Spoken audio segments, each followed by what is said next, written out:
Welcome back, Fantasy Pros. I'm Andrew Erickson, and today we're breaking down the trade market once again before Week 8. Now, before I get to my list of trades, unlock the full potential of your team with Trade Central. Pinpoint your strengths, weaknesses, and top trade partners all in one place. Dominate your deals today at fantasypros.com/myplaybook. Now, let's get to the trades list. Xavier Worthy, rest of season rank, wide receiver 35, 5. Xavier Worthy was targeted a team-high 8 times in Week 7, but only managed 3 catches for 19 yards. Patrick Mahomes missed him deep early in the second half, and he fell out of a route that was intercepted. Worthy caught his only red zone target, but didn't score. The rookie ran a route on 72% of the dropbacks, which tied for the team lead with Justin Watson. Overall, rookie totaled 134 air yards, a 62% air yard share, 32% target share, and 35% target rate per route run. I want to buy low because the big games are coming. Per the Fantasy Pros strength of schedule tool, the Chiefs have the second-ranked schedule for wide receivers rest of season. Buy the Chiefs speedster, Michael Pittman Jr., a Packers wide receiver, or this next sell high running back. Rachaad White, rest of season rank RB35, sell.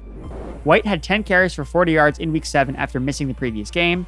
Sean Tucker had 5 carries for 29 yards. Bucky Irving carried the ball 9 times for 23 yards and also scored a rushing touchdown. Irving saw all the carries inside the red zone with 3. White was targeted, though, 6 times, catching all of them for 71 yards, scoring 2 touchdowns in the fourth quarter. Meanwhile, Irving caught all 3 targets for 54 yards. Tucker caught one of his 2 targets for 9 yards. The snaps in the backfield went White 48%, Irvin 35%, and Tucker 28%. Each running back had 5 carries in the first half. It was a full-blown 3-way committee. Gross. White saved the day, though, with his receiving numbers, which he will likely be dependent on heavily with the injuries to the Buccaneers wide receivers. Still, I'd rather sell high off the 2 touchdowns, even after he reclaimed his duties as the 1A in the Tampa Bay backfield. The roles of White as the primary pass catcher and Irving as the primary ball carrier seem to be mostly defined in this backfield, but both are losing work to Tucker as well, while there is some overlap with Irving, who is also proficient as a receiver.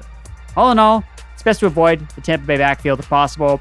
You can sell Rachaad White, Austin Eckler, Vlad McConkey, or this next buy running back, Rico Dowdle, rest of season rank RB28. On the ground, Rico Dowdle led the Cowboys in rushing with 25 yards on 5 carries back in Week 6. Ezekiel Elliott managed just 17 yards on 8 carries, averaging a 2.1 yards per carry. Gross. But the snaps were Zeke 41% and Dowdle 28%. But I wouldn't overly read into the Cowboys' snap rates. Dowdle still started that game, and I think he's a bit of a forgotten asset in the backfield overall coming off Dallas's bye week. He's still the favorite to be the Dallas RB1 rest of season that has a top 10 strength of schedule rest of season for running backs and great schedule in the fantasy football playoffs. There's upside with Dowdle. Should he be asked to carry the load for Dallas, he is 15th in rushing success rate this season. Buy Dowdle cheaply with Ramondre Stevenson or some of these next polarizing running backs. Take Bigsby, rest of season rank RB29, sell. Bigsby dominated the ground game for the Jaguars with 26 carries for 118 yards and 2 touchdowns against the Patriots, averaging 4.5 yards per carry on a 66% snap share. The matchup there was for the taking against the Patriots' bad run defense, and Bigsby took full advantage. But the game script was so perfect for him that I have hesitation about what happens if the Jaguars are forced to play from behind in future weeks. The schedule: Packers, Eagles, Vikings, and Lions before a Week 12 bye week. And fellow running back Travis Etienne is going to return, creating more chaos and ambiguity in the Jaguars' backfield. Head coach Doug Peterson already spoke on Etienne's status as the team's RB1, despite how well Tank has played. Just seems like a situation I like to wipe my hands clean of. Per the Fantasy Pro strength of schedule tool, the Jaguars are tied for the number 32 ranked schedule for quarterbacks. Also per the tool, they have the 3rd worst ranked schedule for fantasy running backs. I want to cash out on Bigsby for guys like Jalen Waddle or Deontay Johnson. I also want to cash out on this next running back, who is a sell. Najee Harris, rest of season rank, RB26. Harris carried the ball 21 times in Week 7, rushing for over 100 yards at 4.9 yards per carry while scoring 1 touchdown.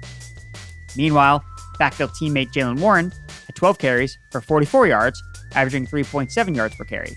Harris outcarried Warren 8-4 in the first half, but Warren received 3 rushing attempts and 1 target in the red zone. He just didn't score. Warren led the Steelers in backfield in snaps, 51%, over Harris at 49%. I talked last week how slow Najee has traditionally been coming out of the gates from a fantasy perspective, so I'd like to think this is a sign of things to come. He's starting to heat up, folks. But the last 2 games are kind of outliers compared to the rest of his work this season. The matchups against the Raiders and Jets have been extremely soft spots for him. I think I want to use this as an opportunity to sell high on Najee, who ranks 5th in the NFL in touches. The schedule gets much tougher in the second half of the season with all 6 AFC North matchups for the Pittsburgh Steelers. Warren is getting healthier, which could create some problems for Harris in the second half of the season. I've been looking at players like George Pickens, Chase Brown, or J.K. Dobbins with Najee Harris. Before I get inside my top 5 trades, we've got a special offer for you all today. Unlock a month of Betting Pros Premium for free. All you have to do is download the Betting Pros app today using promo code FPFREE. Get access to the tools like the Same Game Parlay tool, the Prop Bet Analyzer, and the Prize Picks Prop Bet Cheat Sheet. Don't miss out. Try it for free for 1 month now. Only available on iOS. Number 5, Devonta Smith, rest of season rank, wide receiver 16, bye.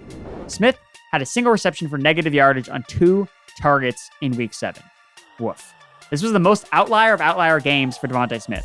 He's not involved at all despite Dallas Goedert being out of the lineup, and yet I still want to buy low. Eagles will face the Bengals, Jaguars, Cowboys, Commanders, Rams, and Ravens upcoming. The Eagles' schedule is great for the rest of the season. Per the FantasyPros strength of schedule tool, it's the number 1 ranked schedule for quarterbacks and running backs.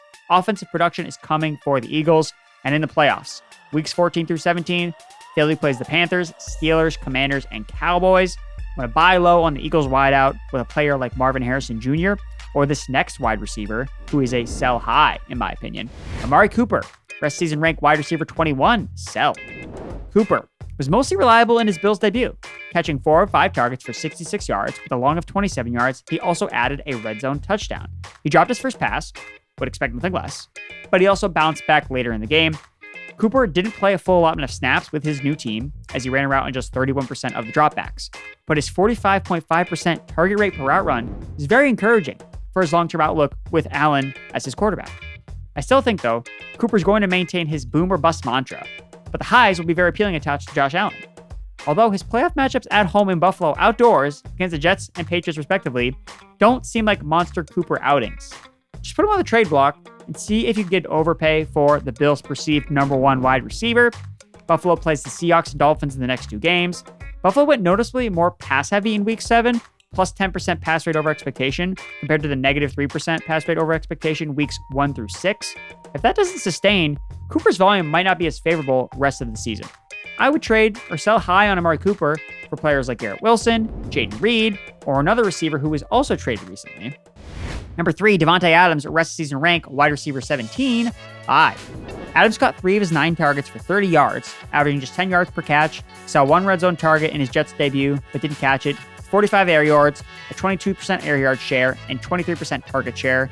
He ran a route on 98% of the dropbacks, though, as a full-time player. There was no easing him into this matchup against the Pittsburgh Steelers. Now, his Jets debut left a lot to be desired, but he got dropped into the Jets wide receiver 1 role from the get-go, as I've outlined. Saw a strong target share, was involved heavily in the first half of the game plan. He and Garrett Wilson split snaps from the slot, suggesting that each will get favorable mismatches moving forward. Per next-gen stats, Adams aligned to the slot on 50.9% of his snaps, which is the highest rate in a game since 2016. Given the Jets' schedule, I think you need to be buying both Jets wide receivers, given how their prices have suppressed since Sunday Night Football. At least kick the tires on both of them. Remember, the Jets get the Rams and Jaguars in the first 2 weeks of the fantasy football playoffs. Per the FantasyPros strength of schedule tool, the Jets also have the 3rd ranked schedule for wide receivers for the rest of the season. Snag Davante Adams with Marvin Harrison Jr., or as part of a deal with his next sell running back, Jonathan Taylor, rest of season rank RB13, sell. I'm happy to sell off Jonathan Taylor and his ankle woes once he comes back to the starting lineup. Taylor's worst game of the season came against the Houston Texans back in week 1, where he was just held to 48 rushing yards on 16 carries, 3 yards per carry. Per the FantasyPros strength of schedule tool, the Colts have the last ranked schedule for running backs, and the coaching staff is just hopeful he returns to practice this week, providing no sense if he will be ready for a game anytime soon. Sell JT for my number 1 buy this week. Devon Achane, rest of season rank RB11, buy. Achane led the Dolphins with 15 carries for 77 yards, averaging over 5 yards per carry. He had a long run of 15 yards, but was kept out of the end zone. Still, he played 58% of the snaps in his return and rushed for his largest total since week 2. Achane contributed as a pass catcher as well, catching 2 of his 3 targets for 8 yards. If you can buy Achane now, you have to do it. The schedule is so juicy for Miami's running backs. Versus Arizona, at Buffalo, at the Rams, versus the Raiders, versus the Patriots, at Green Bay, and versus the Jets. With Tua Tagovailoa back at quarterback, we can get Achane back to the RB1 status he flashed last season and earlier this year. Sell Alvin Kamara to get your hands on Achane. That ties about my players trades list. If you enjoyed this video, be sure to give it a like, subscribe, and share with all your friends, just not your league mates. And before you go, don't forget, unlock the full potential of your team with Trade Central. Pinpoint your strengths, weaknesses, and top trade partners all in one place. Dominate your deals today at fantasypros.com/myplaybook. Thanks for watching and good luck in the trade streets.